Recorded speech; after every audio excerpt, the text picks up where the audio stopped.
Hey guys, how you doing? Welcome back to my channel. I'm David Mathis, and I want to thank you guys for tuning back in. If you're new to the channel, welcome.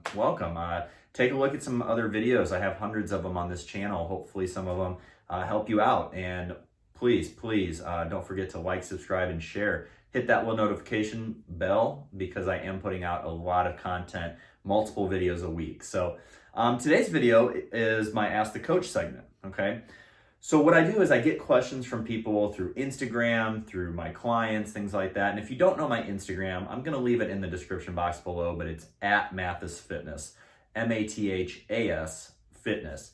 And I try to take questions that I feel a lot of people can benefit from, okay? So I start looking to see if I'm getting repeated questions over and over and over. And this one that I'm about to talk about today is definitely one of those that falls into that category.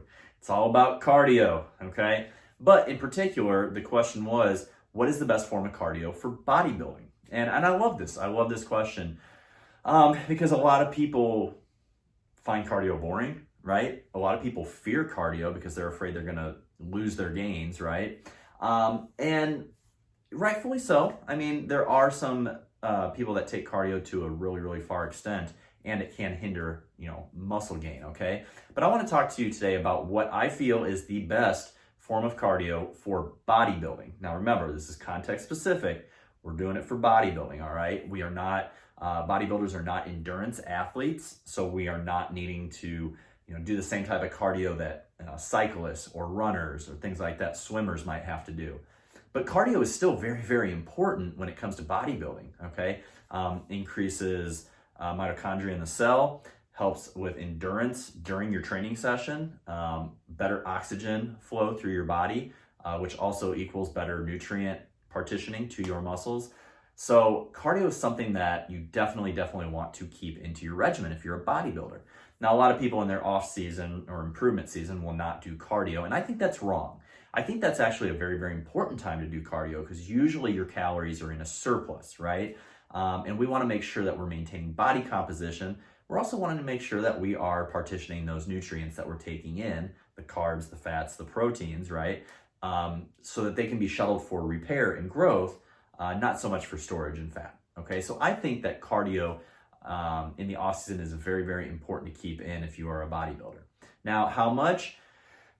That's going to vary from person to person. I would say 2 to 3 25 to 30 minute sessions of steady state cardio a week is best. And that leads me into what do I think is the best form of cardio for bodybuilding. And I definitely think that it's steady state cardio, okay? Now, I'm not talking about a pace where you're just kind of walking your dog, okay? Because we all know dogs like to stop. They like to sniff things. They like to pee on every pole that they see. That is not cardio, okay? That is just movement, right? Those are your steps during the day. I'm talking about actually structured, scheduled cardio, okay? This could be, one of my favorites is just the incline treadmill walk. Put it on a high incline, put it maybe around 3.5, 4 miles an hour, and just crank away at it for 30, maybe 40 minutes, okay? Another one is you can do a bike, you can do the stair stepper, you can do the elliptical, you can swim. There's many forms of steady state cardio. The important thing is that we are keeping our heart rate down in the 65 to 70% of your heart rate max target. Now, if you don't know how to find your heart rate max, take 220 minus your age, okay? And that's going to be your heart rate max. Now, if you want to find, say, 65% of that, you're going to take that number times 0.65. And that's going to give you what your heart rate max is, okay? Or what your 65% kind of threshold is that you're going to try to stay in. Now, is this perfect? No, it's not. It's not perfect. And who's to say you can go up to 75, 80%, and you're going to be fine, right? But you got to remember, the higher you get up closer to that heart rate max, the more intense it's going to be, right? The more intense it's going to be, the more it's going to start tapping into glycogen, stored glycogen as its fuel. When really, for bodybuilders, what we're wanting to do is we want to primarily use fat as our source of energy for cardio, okay? Helps us burn fat. The reason why we keep it at a lower pace is because studies have shown that in that 60% to 70% range, maybe even 75%, that's the I hate to use the word fat burning zone because you are going to be burning fat throughout. However, that's where the primary source of fuel for that aerobic activity, for that cardio you're doing, is going to come predominantly from stored fat, okay? Higher intensity stuff, you're gonna start tapping into carbohydrates more. So that's really important that we want to make sure that we are keeping ourselves in a mostly fat burning zone for cardio. But that's not only the other reason why we want to do it for bodybuilding. We also want to do it for recovery reasons, okay? Like I said earlier, it helps with blood flow, nutrient partitioning, getting nutrients to the muscles to repair.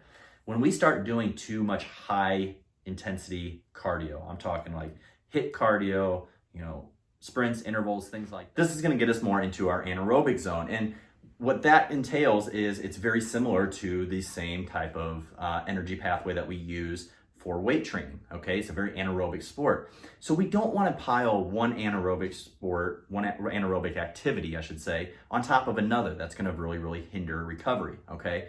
It's going to just take a wear and tear on your joints. We're going to start drawing too much glycogen, which we want to keep stored in our muscles, okay? So this is why I really feel that steady state cardio is the better option for bodybuilders, okay?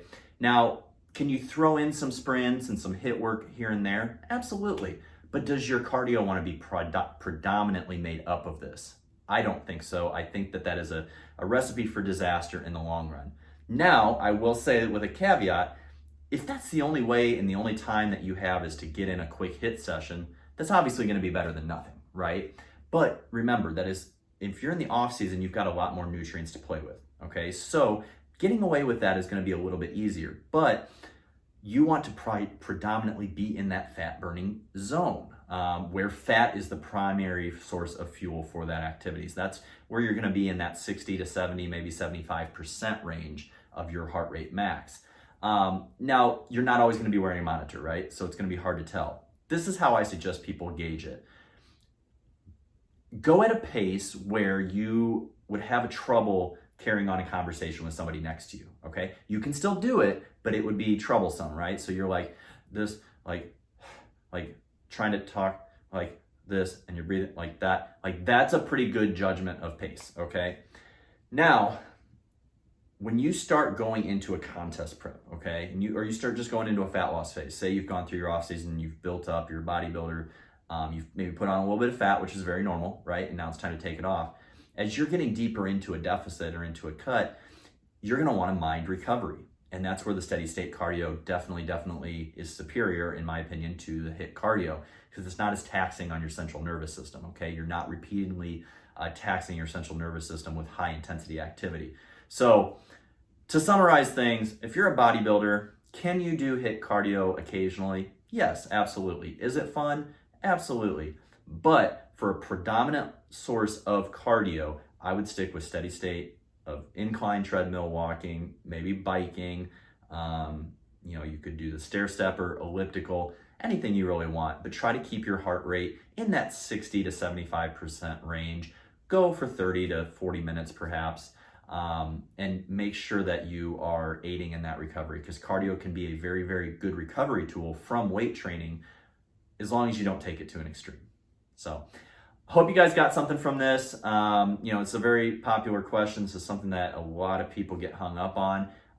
And this is my opinion. I've seen it very beneficial for many, many clients that I work with, for myself even. And if you really look back, majority of professional bodybuilders, and they recommend steady state cardio. So thank you guys for tuning in. If you guys like the video, please like, subscribe, and share. Hit that little notification bell, and I'm going to be back with another video soon. So if you guys have any specific questions that you want answered that maybe I haven't covered in a video yet, you can leave them below, or you can message me on Instagram at mathasfitness, and I will try to get a video up answering that if it's a question that I find a lot of people asking over and over. So have a great day. You guys take care. You can go visit my website, www.coachdavidmathas.com, and I will be back with another video soon.